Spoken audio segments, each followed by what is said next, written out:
All right, welcome back into another episode of Indiebnb. Today I'm joined by Taylor Bickett, coming to us live from Nashville, Tennessee. Taylor, how we doing?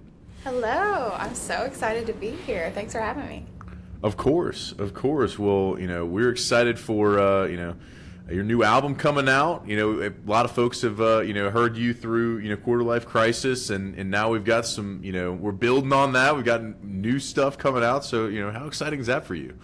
Yeah, I'm very excited to finally do a full-length project. I've done 2 EPs and just like a bunch of singles, and it's really just something different to create an album. I didn't realize how much work it would be.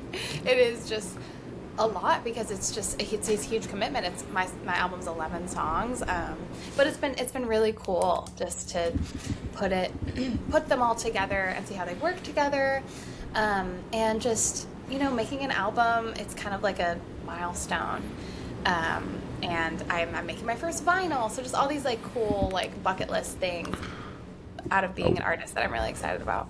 I love it. I love it. Well, album's out July 17th, so you guys who are listening today will be, in a week. You got to wait one more week for it. But in the meantime, you've got a few songs that have been coming out. I know "Driving in the Dark" was the last one released, and then of course, we'll dive into "Gold Star" here in just a bit. But with the song, with the album, like you've had some time in the studio. It seems like there's a few different contributors. It looks like dancing or driving in the dark in particular. Jensen McCrae, has some kind of piece of that. So we can talk through that a little bit here. But anyone else who helped you in that creative process that you really would love to shout out.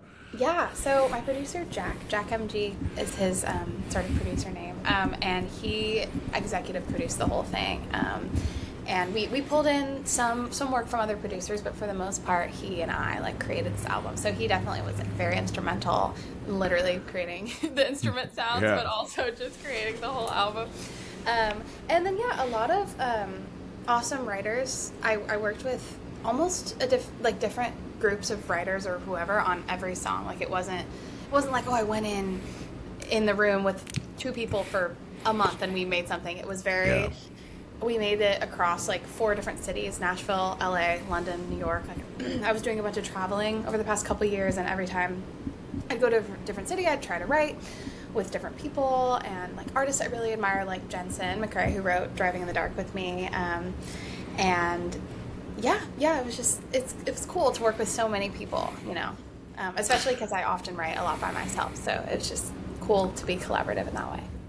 Yeah, when you're coming up, I feel like some people they feel like it's a lone game for a while there. I feel like, and then now once you get a little bit of headway, you start being able to collaborate with people, and it just makes everything better. You mentioned a couple different cities there. Anyone in particular that stuck out to you? Man, I was super inspired in this one more than others, or all across the board, just really loving it. Well, I've lived in Nashville for a long time. I went to college here, and I actually quote unquote moved to New York because I was only there for 6 months. But I tried it out, and I didn't think it would be forever, but I just really needed a change of pace, and that was in 2024. So I spent 6 months in New York, and I feel like over that time, that's where I met Jack, and that's when we decided to work together. So that collaboration was obviously very inspiring, but I also wrote a lot of the songs on the album there, or edited them and worked on them. And I was just telling someone this the other day. I was like, I feel like there's just a special magic about creating art in New York. And it's so romantic. And so many of the most famous artists, have spent time there or have lived there. So, and it's just this creative, bustling city. So I definitely think New York comes through very strongly. It's also where we recorded it, the album. I had already moved back to Nashville, but I kept making trips to finish it. So that was probably the one. I mean, they all have influenced it, especially Nashville, my home. But it is kind of like a New York album in a lot of ways. I love it. I love it. The Nothing I Can't Undo New York City album. I like it. Yep. I like it. Well, as you were creating this, a couple songs as we were, the ones that have been released, as of this date today in June, "Dance in the Dark" and "Gold Star." We mentioned those earlier. Want to dive in just your creative process, right? How does "Gold Star" come about? Is that one you wrote in New York? Is it take me through it? That's actually the only song on the album I wrote all by myself. I wrote it in my room here in Nashville. And I think it was one of the last songs I wrote for the album too. I sort of felt like, oh, I have the album, and I felt like something was missing. Like there was some more I wanted to say, and I couldn't figure out what and how. And so I just kind of like pontificated on it for a while. And I think I realized that a lot of my songs that I feel most connected with, and also that people have resonated most with, is like talking about myself and my inner journey. And it's not so much about relationships as much as I love writing about that and won't stop doing that. I really wanted to like explore just something very personal, and that also felt like I was like, I can't really bring that to someone else. Like I have to do this myself. And it sort of came about from a journal entry. I was just like writing stream of consciousness about like my perfectionism and growing up, my need to be an overachiever and everything I do to be perfect. And I thought that would give me some sort of like worth, or that would make people like me if I could just be the best at something. Oh, they have no choice but to like me. Like I think just as an insecure kid, and it's like all you want is to be accepted. I felt like my path to that in my brain was, you just have to be the best. You have to be top of your class. You have to get straight A's and all this stuff. And that's like, there's a point at which it's motivating, and there's a point at which it just like shuts you down. And I think I definitely got to that point where it just became overwhelming, the anxiety of it all. And as an adult, like I've come a long way in like giving myself grace and all this stuff that I still like am working on, but I really, have come a long way. And so the song is sort of me talking to my former self, but it's wrapped up in that I still have these emotions. But like the bridge specifically, I'm saying you don't have to be good, you don't have to be right, you don't have to win all the time. And that is like, it's a message to me, but it's really a message to like younger me. So it kind of goes back and forth between those perspectives. I love that. I mean, how introspective, and for it to be, was this song 11 that was like kind of like, hey, like we're gonna kind of bring this one in as well, or like what was it? I think it was, if I'm remembering correctly, the last one that was written for the project. And after I wrote it, I was like, okay, now I feel like I've got an album. I love it. Well, one of the there's one particular part, I was listening to it earlier today, and no one knows I'm defective but me. Like that was just, I don't know why that one stuck out to me as much, but like as you're creating lyrics and so it sounds like this came from a journal entry, obviously super personal. Like when you're creating in general for lyrics, what's your process there? You humming and kind of melodically getting into it, or what do you do? I feel like it really depends, but what comes first to me normally is like lyrics and rhythm. A lot. It's like almost like poetry, I guess. And I have sort of like a general rhythm, and a lot of times melody will come with it, but just thinking back to like writing this song in particular, I really feel like I was just kind of like writing it like a poem, and then the music just kind of naturally came through that, I guess. But that second verse specifically, I feel like I just tried to be like very blunt about the things that I've felt in the past, and that line, no one knows I'm defective but me, it's like I am putting on such a good show. Like, look at me go. No one knows that I am like deeply unworthy, and that's like a very sad thing to say, but I think a lot of people feel that way. Especially growing up and like being a teenager, and it's awkward, and you're just like, you want to fit in and all these things, and it's hard to shake that. Yeah, certainly. I think a lot of people put a lot of pressure on themselves, and I think myself included, just like, when you're growing up, you want to be, very best, and it brings out the good and can also bring out the, that kind of, it's hard to cut yourself some slack. So, I think that definitely resonates within this one. Well, within this one as well, like, the musical part of it, like, did you guys go in the studio after you wrote it in your room and like, kind of and hash that out, or, how did Jack kind of put his magic into this one? Yeah, this one we kept very simple. Like the production is almost the same the whole time, which is very different from the other tracks on the album. But I think I like sent him the voice memo, and he was like, I don't want to do much more than this. Like there's something very raw about it. So it's basically just a guitar, and there's like a drone and a drum machine going on behind it, and then it's me singing the lead, and then I also cut two harmonies, and we're like three parts. That's all we get, as if it's like 3 people singing in a room. And that was we recorded the whole album in like chunks, and that was like the last day of like one of my trips, and we were like, let's just get it done. And so honestly, we didn't even do that many takes of it. I think I did like each of the harmony takes like once, and we were like, all right, that sounds good. And like we didn't overthink it, which is ironic considering the song is all about, you know, overthinking and all that. But I think that was perfect. Like that juxtaposition sort of unintentionally made something, really special. Like we tried to keep it really raw for that one.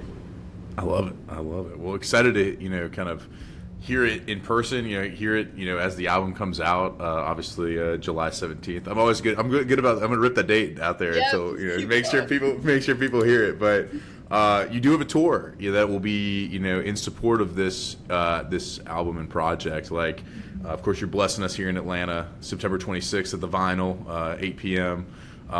For Gold Star, right? Like, I guess, how are you, you know, what's the arrangement going to be for the tour? Are you still figuring those kind of things out, or what's that look like?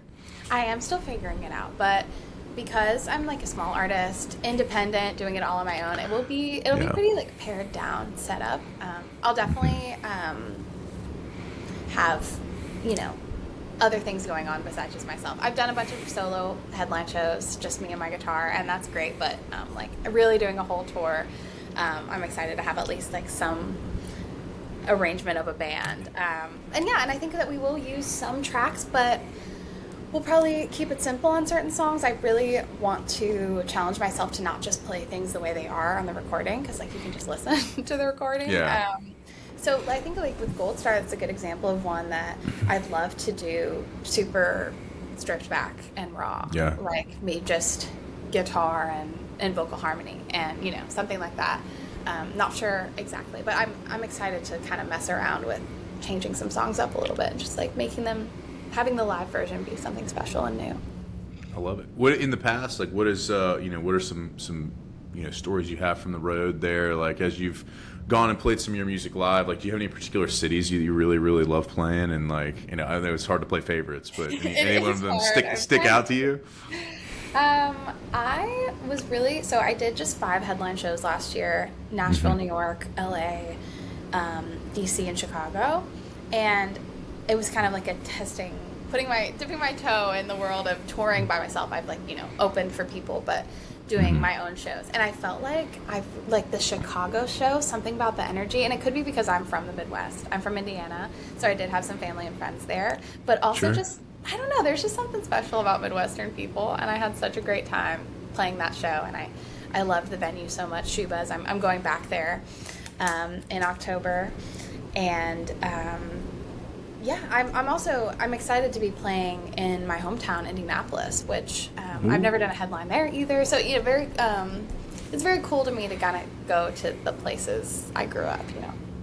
I love it. Yeah, it's kind of like a homecoming. You get to you know, you kind of get to show all the hard work pay off, and all the time that you spent being the Gold Star kid. You get to you show that, hey, like it wasn't all, you know, I wasn't just doing it, you know, to be a good math student. I was doing it because I was instilling the work ethic. You know, totally. I love it.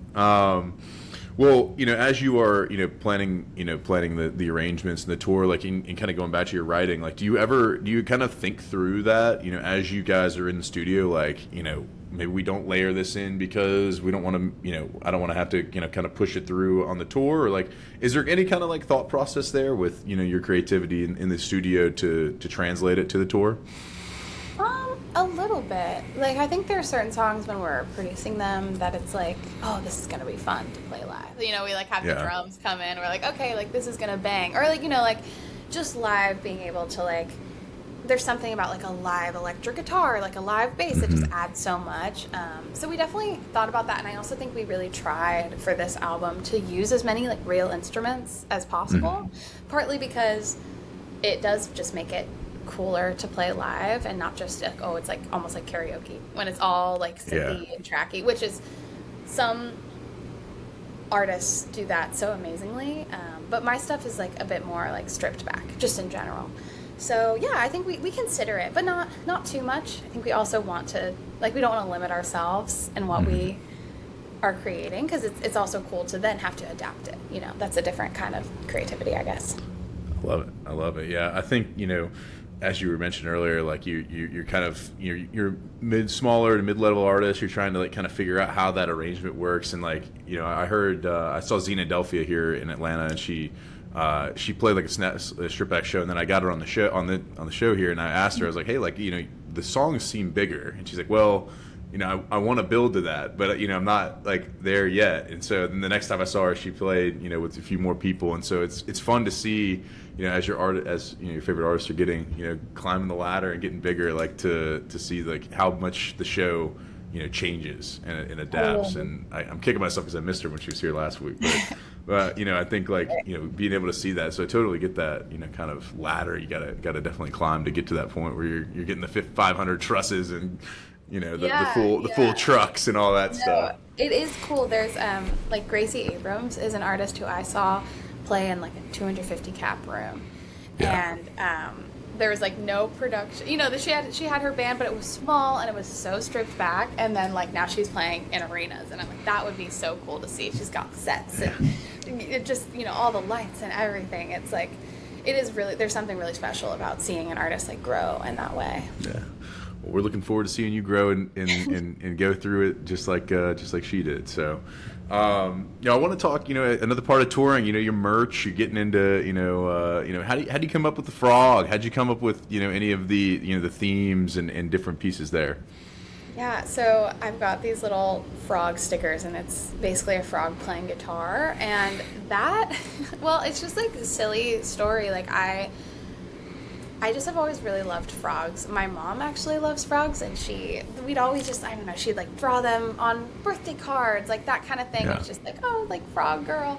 And so I just always I'd like repost frog memes or cute photos, and like I have there's like a photo of like a frog with a raspberry on its head, like just like silly stuff. And I found this, I don't know if it's edited, photoshopped, or like I don't even know, but the original image I just like found it on Pinterest, and it's just like a frog playing guitar, and I was like, that is so me, that is literally me.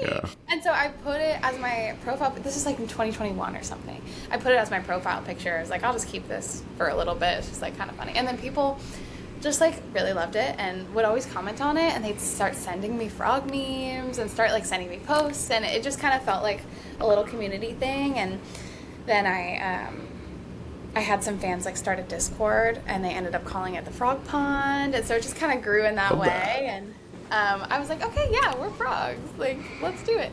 And so when I was making merch, I was like, I need to kind of find a way to put the frog in here somehow. So we made the stickers, which have been a hit. People like them. It's fun. I love it. I love it. I mean, you've got the natural, like, you're the frog mom, and there's the all the tadpoles in the frog pond. Like, you've got like a perfect kind of like evolutionary. It's like, oh yeah, you're like in this. You're an adult frog for Taylor Bickett. You've been listening since 2021. Like you 100%. Kind of think through it there. Speaking of which, like you have a song on Spotify that really has kind of it looks like it's pretty been able to get you a lot of exposure in different places. Quarter Life Crisis. As you have something like that, like you have some success in whatever streaming and it's across the platforms, if you will. Like how do you take that and not get tired of the song, but also use it to kind of push, because as you're creative, you're always creating things, like you don't want to be kind of stuck and shoehorned into that one thing. Like how do you kind of deal with all of that and manage that? Yeah, I'm actually not sick of the song, which is weird, and I feel like I maybe should be, or a lot of people would be, but I feel like writing it was like so cathartic. I mean, gosh, I wrote it in like 2022 or something. It's been so long. It's been like 4 years. But it's like like I'm not 23 anymore, which is the song, like the age I wrote it about, but like I still feel a lot of those feelings. And I think because it's like brought me so many opportunities, like I really am grateful to it. I think the thing I struggle with is that it's so frozen in time, because I talk about how old I am and everything, and I'm like, what happens when, because the song, I talk about like, oh, I swear 16 was yesterday, but now I'm closer to 28, and it's like, I'm about to be 28. Like, I'm going to be 28 next year. And that, what do I do then? Like, I don't like that at all. So that, I think, has been kind of tough, and being like, I need to create, you always want to like top what you do, of course. You don't ever want to like have a decline or like have a peak per se. And so I have kind of felt this like pressure of, I want to create something that every time I sing it, I'm not reminded of the fact that I'm not 23 anymore. And I think like aging in the music industry, especially as a woman, is a weird thing. So there's that like layered thing, but mostly it's just like awesome to have had a song resonate with so many people. And it kind of took off through a TikTok trend, which is just the way of the world nowadays. And people, I think a lot of people who connected with the song came back or stayed and are connecting with my new music. So it's definitely just keeping building on it and not putting too much pressure to like top it every time. Like it's a slow burn. That's like very common for artists, is to have one big thing and then wait around for the next big thing. But in the meantime, you have to continue to create it, even if it's not reaching those levels.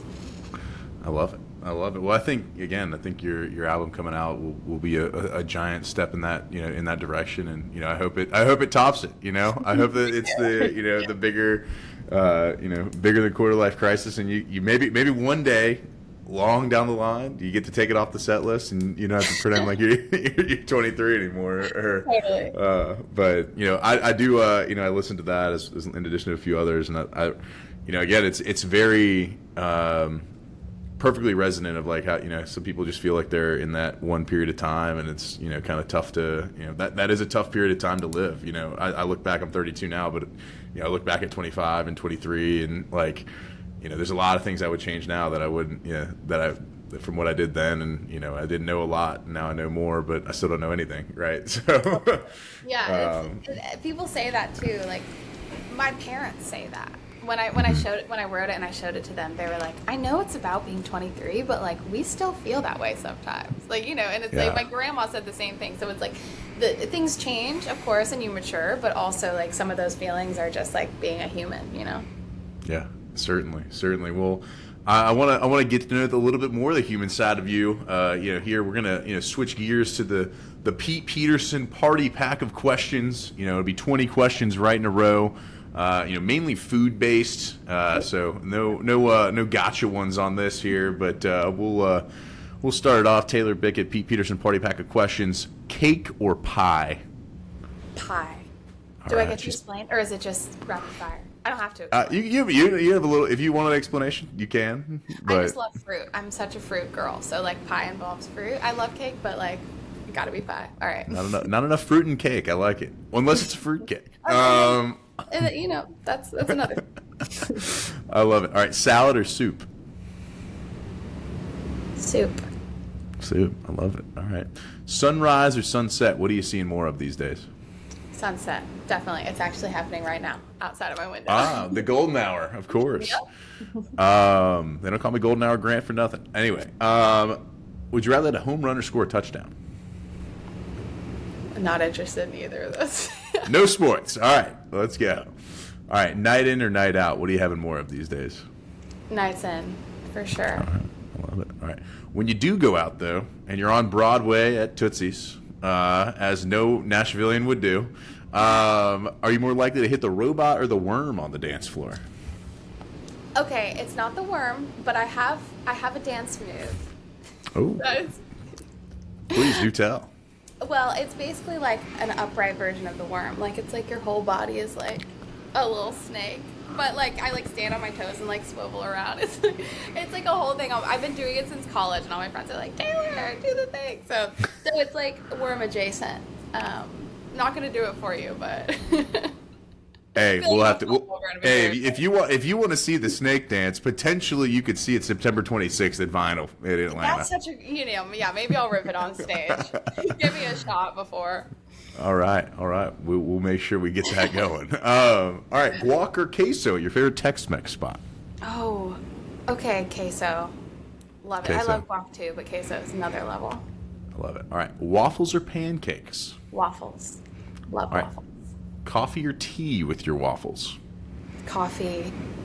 Love coffee. All right. a lot of things. Dogs or cats? Cats. I don't know if you heard a cat meowing at the beginning of this interview. It was trying to get in the door. My roommate has cats, and I love them so much. All right, I love it. All right, do you more identify with a ninja or a pirate? I think a pirate. Pirate? I like it. Love it. All right, chips or pretzels? Pretzels. Oh, okay, all right. Fries or tots? Fries. Fries, all right. After a long day in the studio, are you more likely to unwind with a TV show or a movie? TV show. Sitcom, TV show. specifically. Sitcom. All right, I love it. Are aliens real? Yes. All right. You mentioned fruit earlier. If you were a fruit, what kind of fruit would you be? Raspberry. Raspberry. The best fruit. I love it. All right. Is love at first sight real? No, I don't No. think so. I think it's Gotta a build. beautiful idea, but Oh, love, that's like limerence or, something. Yeah, not like the real thing, the true thing. someone's read a song about that. And finally, last question of Pete Peterson's Party Pack questions. Got a lot of friends in the industry or people or who are two bands or artists that we might not know that we ought to check out? Ooh, okay, let me think.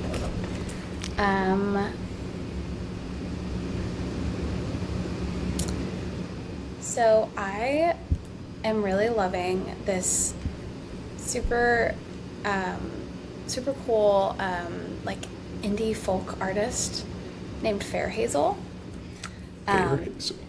He just writes like in such an interesting way. If you know who Andy Schaaf is, he's sort of adjacent to him, just in this like really sort of like whimsical way of writing, and his voice is amazing. And I like recently came across him, and I've just been like listening to all his stuff. Super amazing, and I feel like a lot of people haven't heard of him, so I want to shout him out.